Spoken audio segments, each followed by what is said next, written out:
Always choose. We ask the questions. What is needed in the world?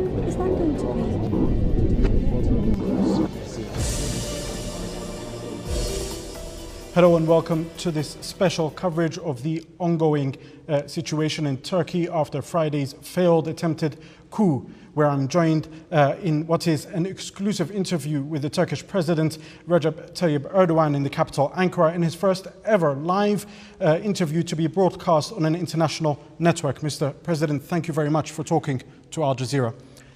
I want to start by asking about the events of last Friday. We've heard many conflicting reports of what exactly went down, when you found out, how you found out that you had missed or managed to rescue yourself from a possible assassination attempt by just a few minutes.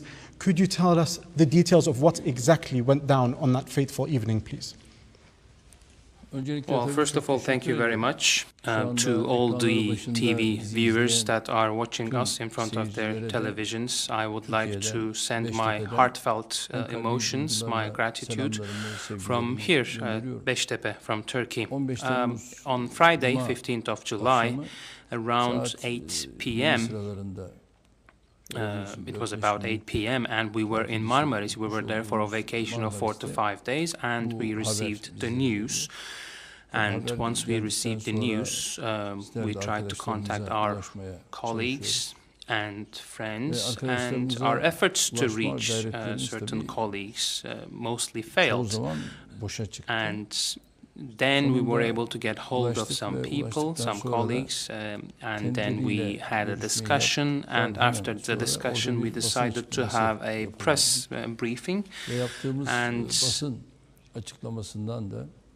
during that press briefing, I advised people not to panic, nobody should panic, and I invited the people to take to the streets, to take to the squares, that it would be the right thing to do, because within a democratic parliamentary system, when you have a president of the republic elected to office with 52% of the vote and the government that received 50% of the vote, in this type of a country, this sort of a coup d'etat or an attempted coup will be best answered by the presence of the people on the street, answering to those who want to impose their will on their decisions. Now, after that intervention, I was glad to see that, to follow that the people actually abided by that recommendation and took to the streets. And then, of course, I went on air on 4 separate TV channels trying to spread this message as much as possible.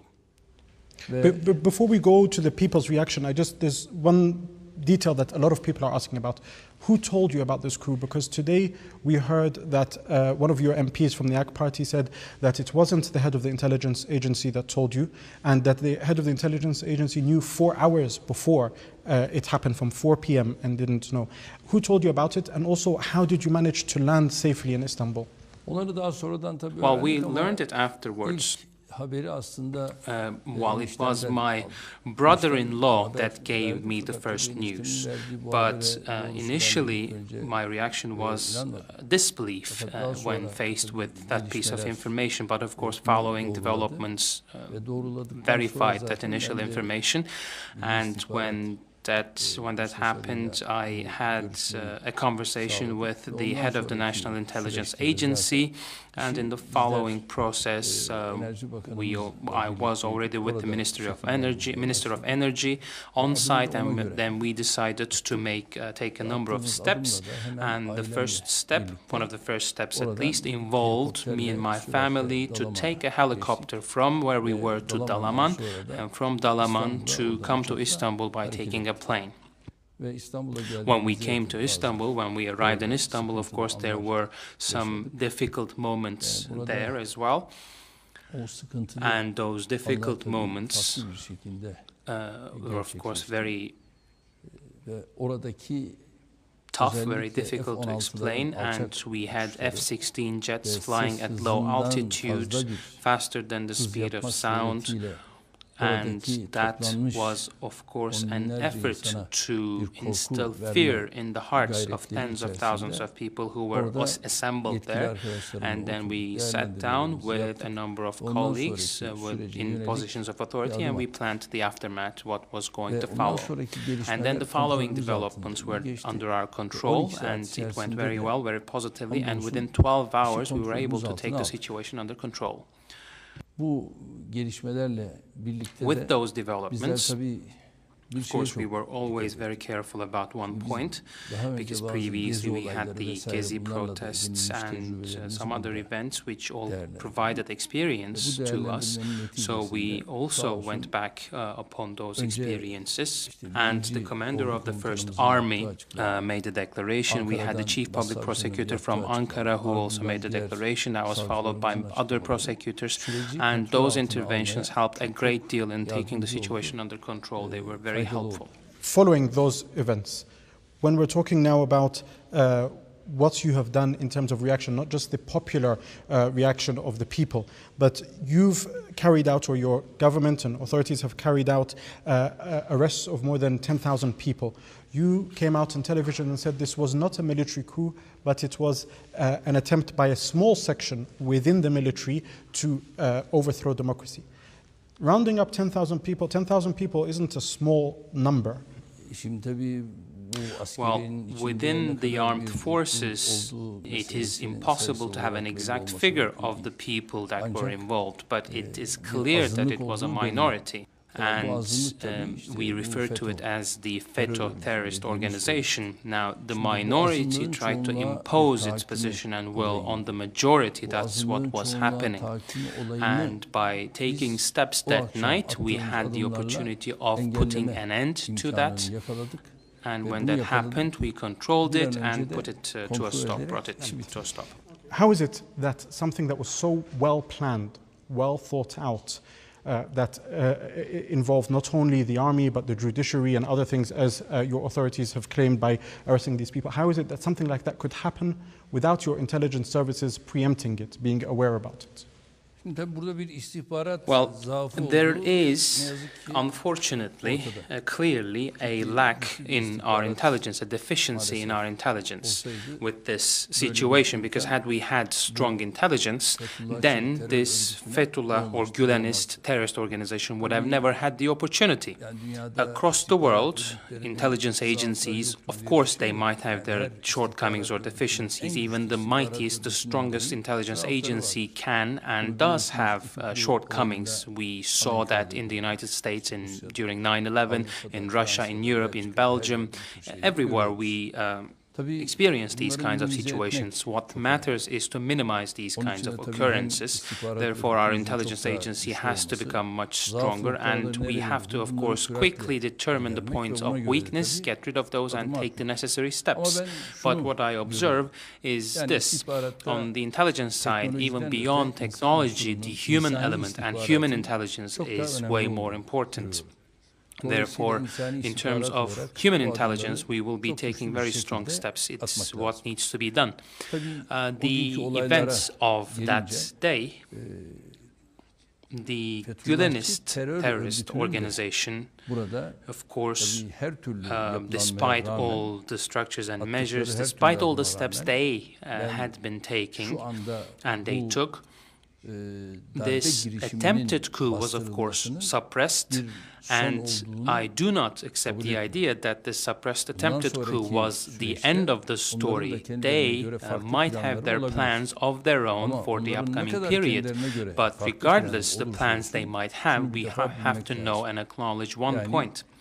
It is that when the state comes together hand in hand with its nation, they will not allow passage to those people. And the nation has embraced its state, and since the nation has embraced its state, the tanks could not achieve any result. And the nation stood in the way of tanks. That was remarkable, that was very important, that's what the people achieved. This remarkable or unprecedented show of unity, I will come back to it in a couple of questions, but I want to ask something on the issue of arrests. how was it that you were able, if you didn't see this coup happening, how was it that you were able to find so quickly all these culprits? I mean, all these thousands of people. What kind of evidence did you have with regards to rounding up these people? Or are you just questioning them now? What is it that allowed you to act so swiftly? Well, we, of course, have our suspicions. We have suspects. Now, the laws prevented many things. The laws put a block in the way of many things. And seeing that some people played active roles in this attempted coup gave us the opportunity to discover the ties and connections they have with certain circles, and we already had an idea as to their connections. Therefore, the judiciary acted immediately. It's working around the clock. Of course, the judiciary also knew these things. The intelligence services also had information on those people. Now the intelligence services are simply documenting their already existing information and making that information concretely and readily available.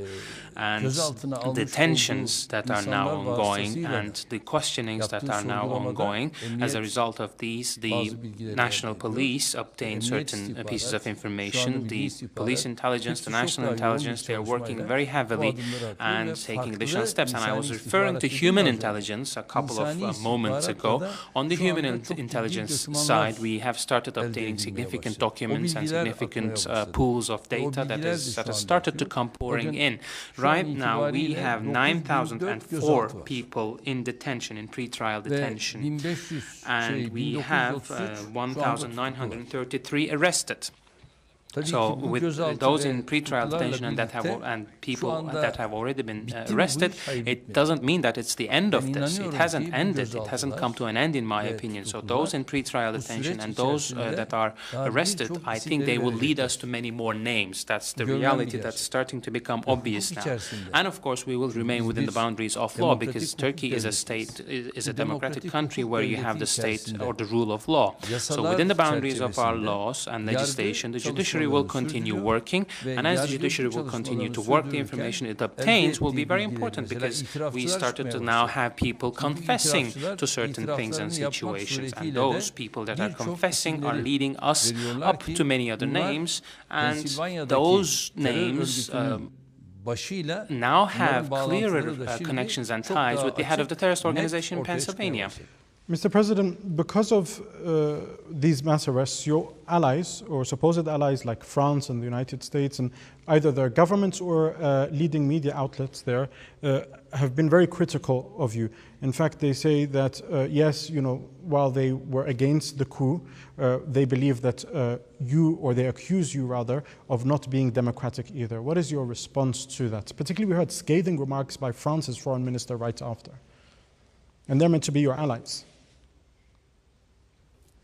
Now, the Minister of Foreign Affairs of France, I don't know what he said, but there is only one thing I will say. Within a very short period of time, in the face of the terrorist acts in France, France, of course, took numerous steps and took a certain stance. Did they not detain people en masse? Did they not arrest people in very high numbers? We cannot deny those situations, and 3 months ago they had an emergency state. It was 3 months initially, it was then prolonged another 3 months, and then another additional 3 months for the peace and tranquility of the country, obviously. Now, an attempted coup, is it a crime or not? It's a crime. So if an attempted coup is a crime, then whose responsibility is it to catch the culprits? Well, the state will apprehend these people and hand them over to the judiciary. In a country with the rule of law, the judiciary, after due process and trial, if they find people guilty, then they impose the necessary punishments on them. Now, the Minister of Foreign Affairs of France, if he had those comments about me personally, it's a big mistake. I mean, he should first mind his own business. Does he have the authority to make these declarations about my person? No, he does not. If he wants to have a lesson in democracy, he can very easily get a lesson in democracy from us. The Roma people in their country, in France, they were expulsing those people out of their country.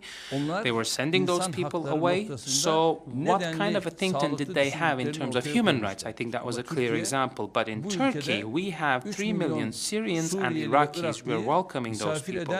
So nobody should try to teach us lessons on this point.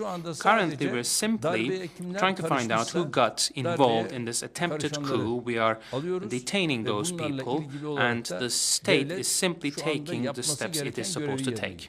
We'll come back to international reaction once again later, but I want to talk to you about the one thing that you brought up, which was this show of unity. It's no secret that Turkish political society has been very divided over the past few years. In fact, probably more polarized than it has been in a long time prior to this coup.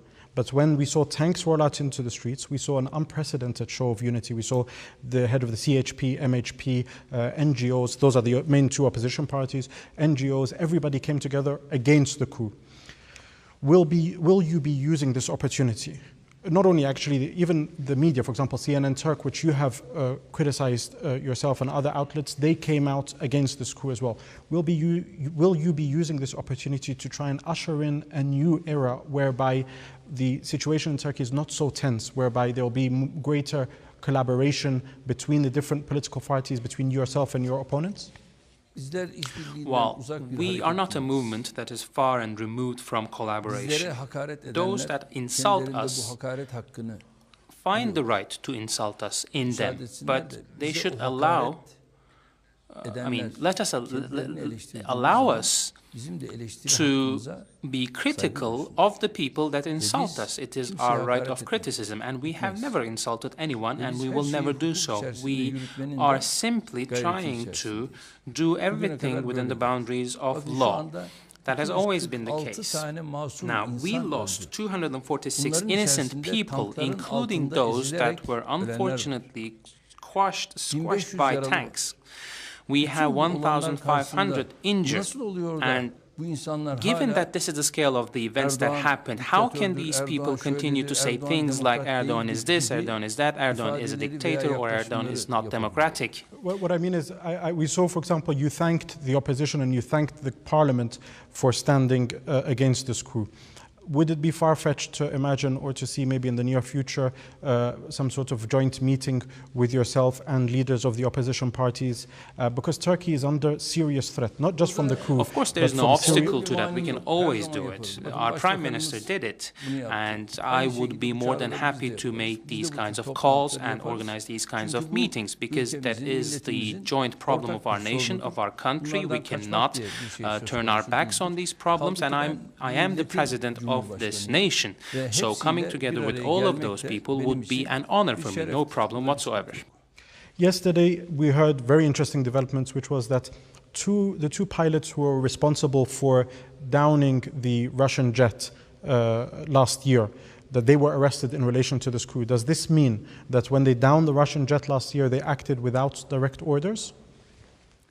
Well, I think the judiciary might have had this doubt because those two pilots are now in detention, so the judiciary started that process. You've clearly pointed the finger at Fethullah Gulen, and you say it is his movement who is behind this. Till now, he is still in the US. If the US does not accept your request to extradite him, what will this mean for Turkish-US relations? Particularly when you're talking about the base of Incirlik here, the US using that, how strategic it is. What will happen if they refuse? Well, in my opinion, bringing those two issues together is not the best thing, is not the right thing to do. I think we need to be more sensitive because the relations between states are not based on emotions, are not based on feelings. It's the reason and the intellect that should come to the forefront in the relations between the states. If that's not done, of course, that would be a huge mistake. Therefore, we will be providing all of the documents, all of the evidence to the United States via our ministers. We've started that process of sending all of that over to the United States, and then we will wait for the decision decisions of the authorized instances of the United States courts, of course. And we are strategic partners, we have a model partnership, and we have to continue our solidarity, because our solidarity should not be very short-term. We have a very long history of relations and ties. We have very common points with the United States, and I do believe that in the upcoming process they will be speedily taking the necessary steps.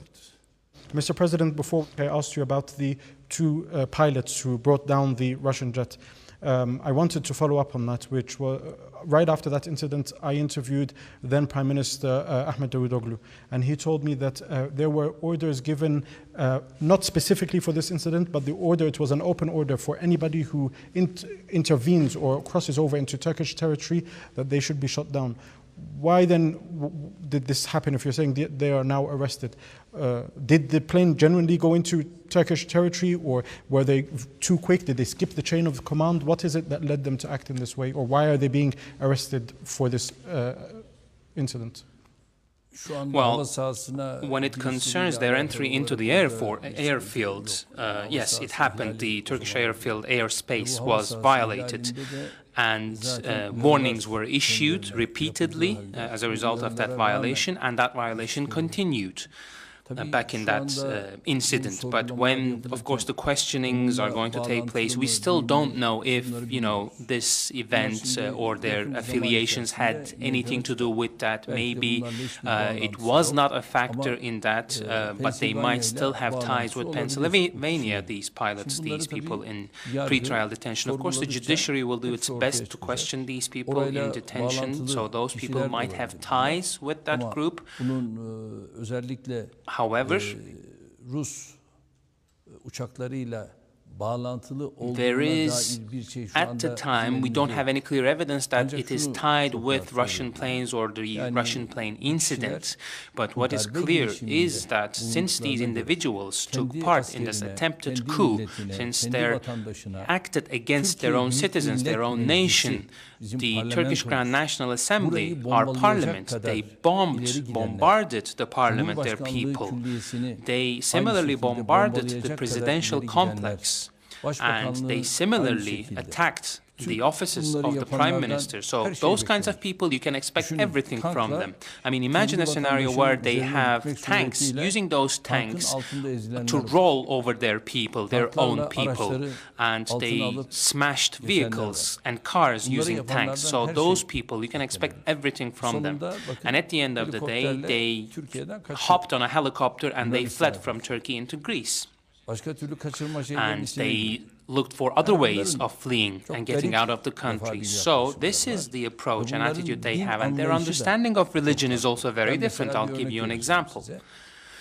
The individual in Pennsylvania, the head of the terrorist organization, they think that that individual is closer to them than their artery, than their main artery in their bodies. So this is simply an insult, and it's a heresy as per our religion, because the only thing that's closer to us than our arteries is Allah Almighty and nothing else. There can be no other person or no other presence that's closer to us. So they have this distorted understanding of religion. So they are now starting to break down, and the process will continue, but we will remain within the boundaries of the law, and we simply want what is necessary to be done. And we will remain within the democratic parliamentary system. We will never step back or move away from it. However, for the peace of our nation and for the unity and solidarity of this country, whatever is necessary, then it will be done. On the US-Turkish relations as well, a very quick question here, which is, John Kerry had warned that Turkish membership of NATO, Turkey being the second largest military in NATO after the US, would be under threat if it continues, according to his words, to act in this way in terms of cracking down on people and stuff. And obviously there's talk of you possibly bringing back the death penalty, as has been a wide-scale demand by a cross-section of society. I must say, we've spoken to people on the streets, which would also affect or essentially kill any idea of you possibly entering the European Union. With regards to Kerry's statements, what's your reaction? And would you be willing to sacrifice membership of the EU in favor of bringing back the death penalty? Well, John Kerry then negated all of those words. The embassy here in Turkey refuted those expressions and those statements. And when it comes to NATO, NATO has made it very clear, very loud and clear, that they are with us, that they are on our side. Secretary General Mr. Stoltenberg made that very clear. He called me, we had a discussion on the phone, and we also had a phone conversation with President Obama. And President Obama told me that he was on our side, they were on our side against this attempted coup, that they were supporting our democratic fight. And we had all of those conversations and discussions, so that is out of the question. Those are just made-up statements, and my kind request would be that our people in front of their TVs should not believe these fake statements, people in Doha or people watching the broadcast in English, but also similarly people here in Turkey following the Turkish broadcast should never believe those fake statements. They are not the truth, they do not reflect the truth. We always had those conversations. And with regards to bringing back the death penalty, are you willing to pay that price of never entering the EU in favor of Well, about this issue, I would like to say the following. The authority that will make the decision is not just me. The people have voiced this demand. The people have taken to the streets and they kept saying capital punishment, and capital punishment. But the instance that will make the decision is the parliament, is the Turkish Grand National Assembly.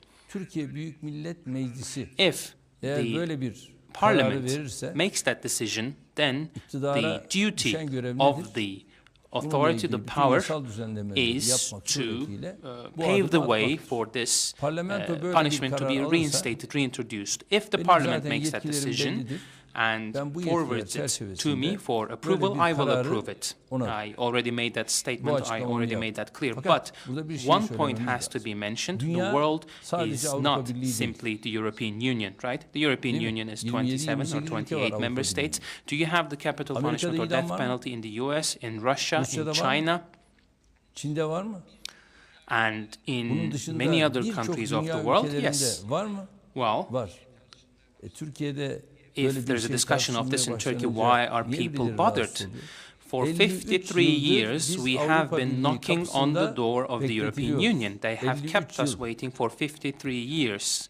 Many others have come and gone after us. In my opinion, the decision lies with the nation. If the nation decides this, then all of those countries that have faith in democracy should respect it. Okay. Just moving on now, and this is particularly for our Arabic audience, there's been a mixed reaction to what's happened, particularly in the Middle East. We saw official media in particularly countries like Egypt and Syria and even the United Arab Emirates.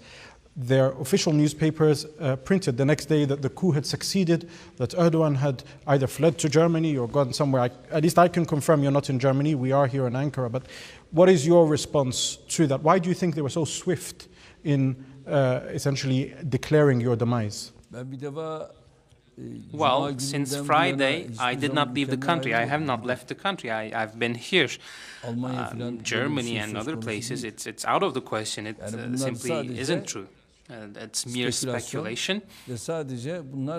And it's, again, made-up news. It's fake news.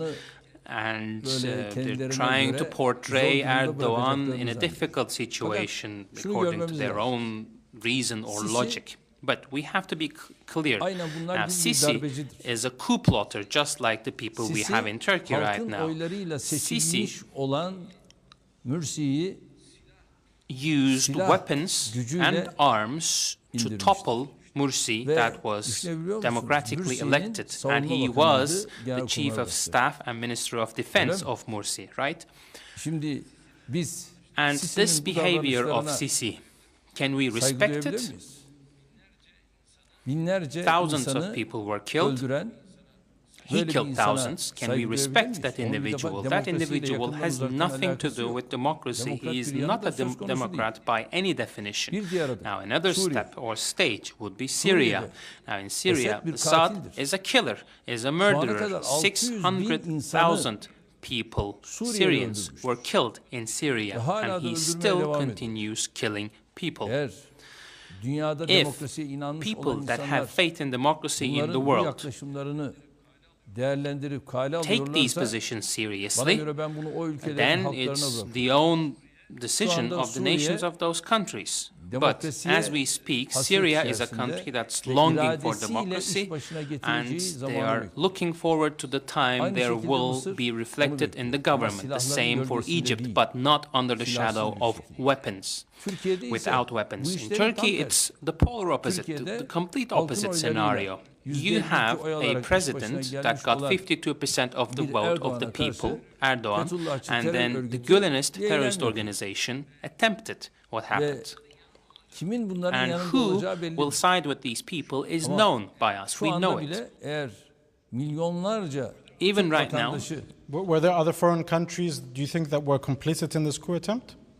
And if you do think there were other countries, which countries do you think they were?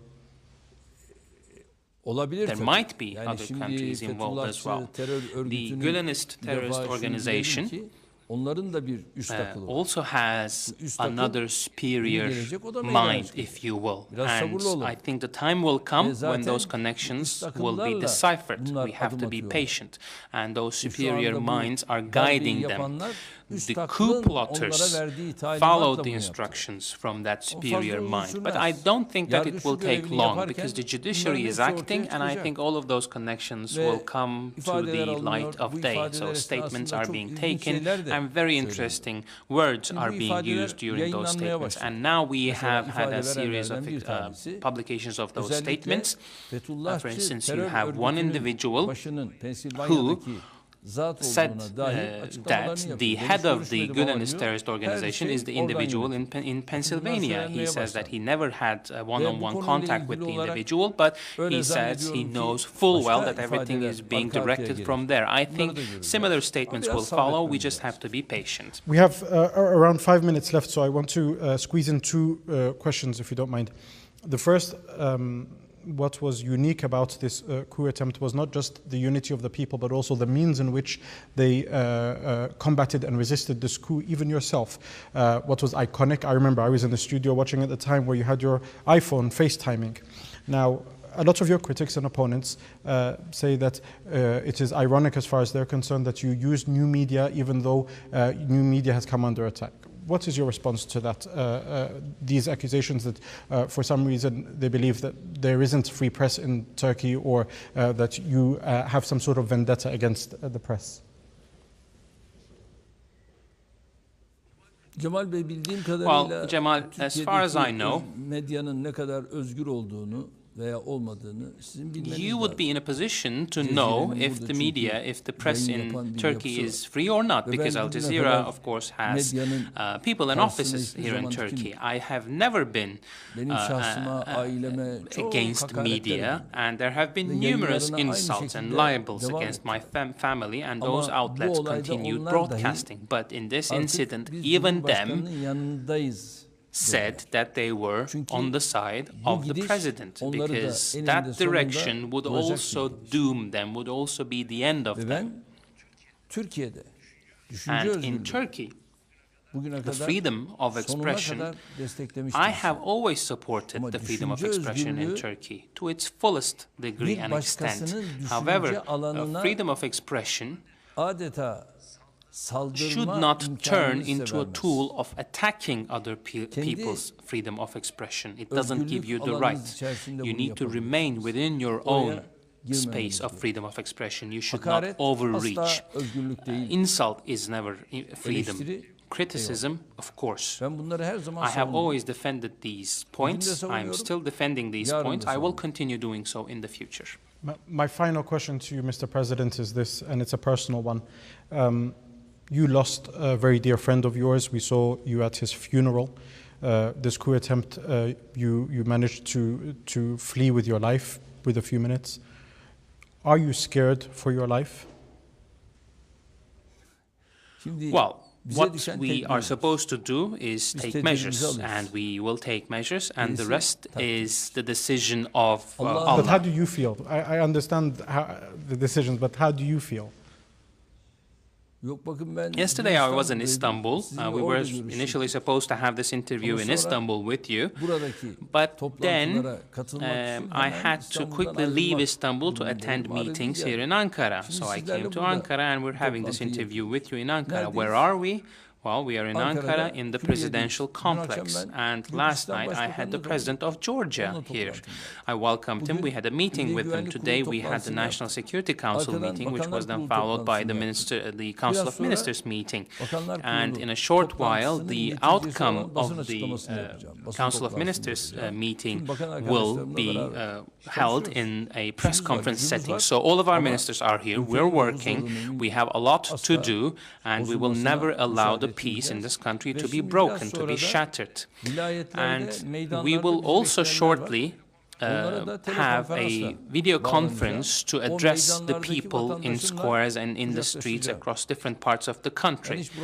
Therefore, there is no concern. I am in office with all of my friends and colleagues. We are continuing our march. Nobody should have any concerns. Defiant as ever. Mr. President, thank you very much for talking to Al Jazeera. I would like to also thank Al Jazeera for being very sensitive about the issue.